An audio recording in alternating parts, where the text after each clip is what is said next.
Pasca peristiwa emosional 2 hari lalu seusai sidang, tadi malam Vena Melinda kembali mencurahkan perasaannya dengan air mata. Jika Ivan ingin mengambil semua mobil dan rumah, Vena mempersilahkan. Benarkah Ivan ingin menguasai semua harta Vena? Lantas, bagaimanakah reaksi Ivan menanggapi Vena?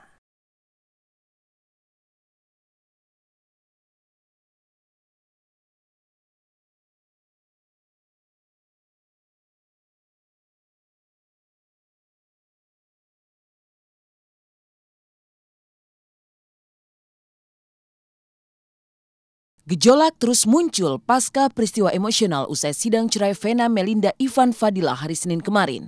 Merasa disudutkan oleh sang suami yang tengah ia gugat cerai, Vena pun meradang. Dan tadi malam ia kembali mencurahkan perasaannya yang terluka. Vena terang-terangan mengungkap Ivan yang telah 17 tahun mengayuh hidup rumah tangga dengan dirinya, kini ingin menguasai semua harta Vena. Di antara harta yang jadi rebutan itu, diklaim Vena sebagai hasil jeripayahnya dari jagat film dan hiburan yang ia rintis sejak masih gadis. Namun Ivan menangkis, semua aset yang diperolehnya setelah menikah semua diatasnamakan Vena.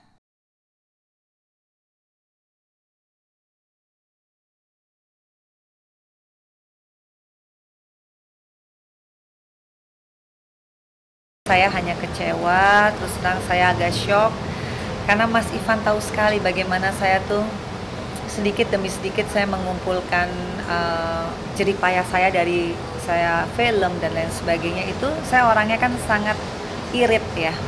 Saya punya aset ini, dia tahu ini keringat asin saya. Tolonglah itu jangan diklaim. Semua aset yang saya peroleh memang saya atasnamakan istri saya. Janganlah kita mengklaim satu hal yang bukan hak kita. Saya tidak pernah terucap, baik itu lisan ataupun tertulis ataupun dalam bentuk apapun, untuk meminta harta apapun dari Vena. Saya hanya meminta apa yang menjadi hak saya untuk saya berikan seluruhnya sepenuhnya kepada anak-anak. Saya ingin hibahkan untuk mereka. Ya kalau saya sebagai kuasa hukum saya tetap akan saya tuntut. Jadi rumah Paso, mobil Alphard, Mbak Vena minta untuk taruh di rumah Paso mobil Alphard, saya bilang, loh itu kan hadiah pernikahan, pakai dong. Ya kan, itu bukti cinta walaupun itu di masa lalu. Saya hanya ingin mengamankan masa depan mereka, di mana semua apa yang menjadi hak saya akan saya serahkan buat anak-anak. Ivan menampik tudingan Vena, apa yang dituntutnya bukan untuk menguasai harta, melainkan untuk mendapatkan apa yang menjadi haknya untuk dihibahkan kepada kedua buah hatinya, Farel dan Atala. Silang sengketa pun melebar. Merasa haknya dikangkangi sang suami yang tengah ia gugat cerai, Vena pun menuntut bela dengan mengeluarkan senjata pamungkas surat perjanjian pranikah. Salah satu poinnya, harta bawaan Vena maupun yang diperoleh setelah menikah menjadi harta Vena sendiri, sedangkan yang didapat oleh suami setelah menikah menjadi harta bersama. Begitupun mobil mewah yang telah dihadiahkan oleh Ivan kepada Vena ditafsirkan Vena sebagai harta miliknya. Terjebak dalam situasi seperti ini, entah benar atau tidak, Ivan Fadilah mengaku tak paham seluruhnya dari perjanjian yang ia tanda tangani menjelang nikah 17 tahun silam.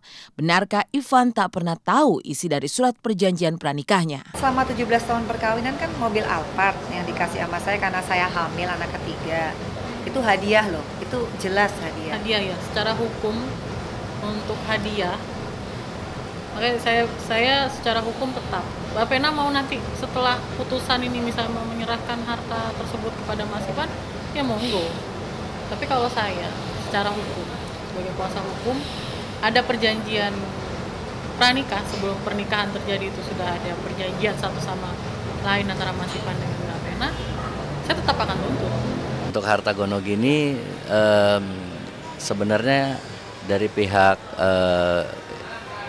Vena sendiri kan sudah kemarin itu kalau nggak salah habis persidangan sudah menyebarkan fotokopian mengenai akte perjanjian pranikah kan Mbak gitu loh. Jadi saya pikir banyak hal yang saya mungkin tidak mengerti, apalagi masalah hukum ya, nggak saya duga. Ya namanya kita menikah dulu, saya nggak pernah punya pikiran bisa terjadi seperti ini. Ya apa yang disampaikan ke saya untuk ditandatangani ya saya tanda tangani.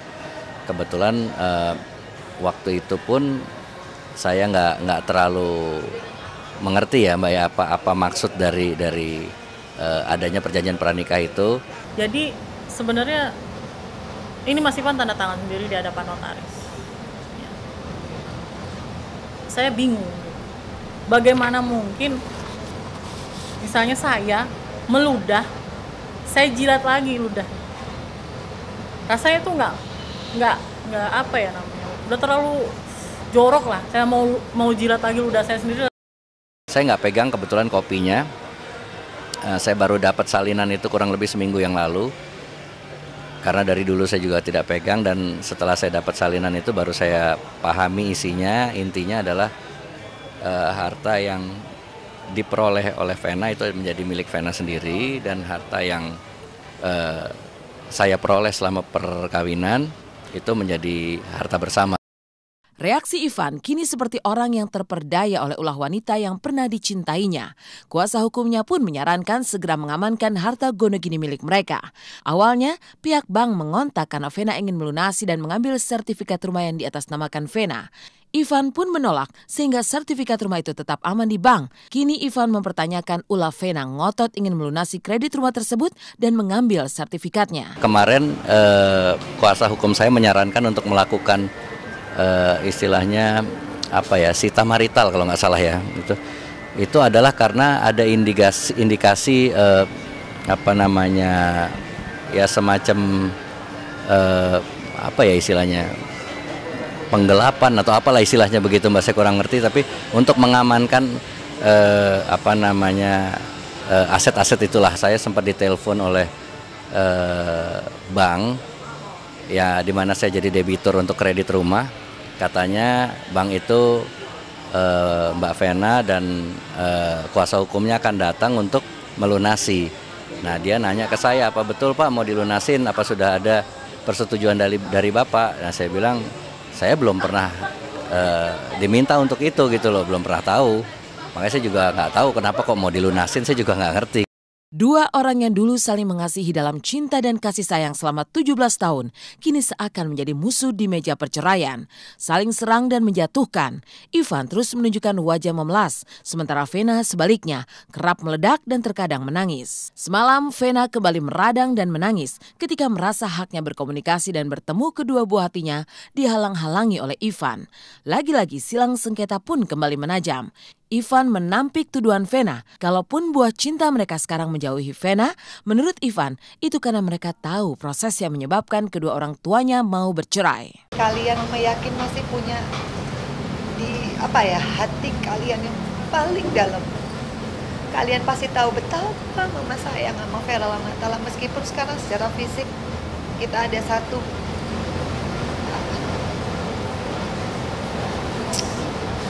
penghalang.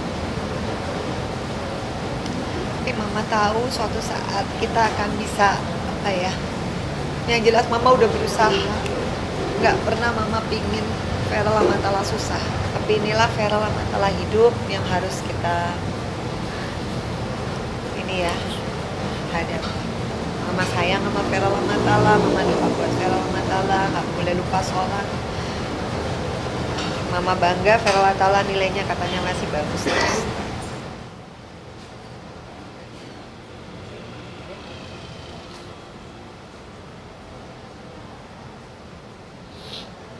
Ya, mereka pasti sangat berat lah Mbak ngalamin ini gitu loh. Nggak ada di pikiran mereka hal seperti ini bakal terjadi. Tapi yang jelas saya selalu memberikan mereka pengertian. Saya bilang ke anak-anak ya, kita harus siap menghadapi segala macam kemungkinan. Tak ada lagi kemesraan di antara mereka, merajut cinta bersama dalam suka maupun duka. Benarkah tak ada lagi harapan untuk rujuk? Benarkah Vena sempat ditalak 7 kali dalam sehari dan mengamininya? Lalu apa sebenarnya pemicu keretakan rumah tangga mereka? Saksikan Intens di segmen selanjutnya.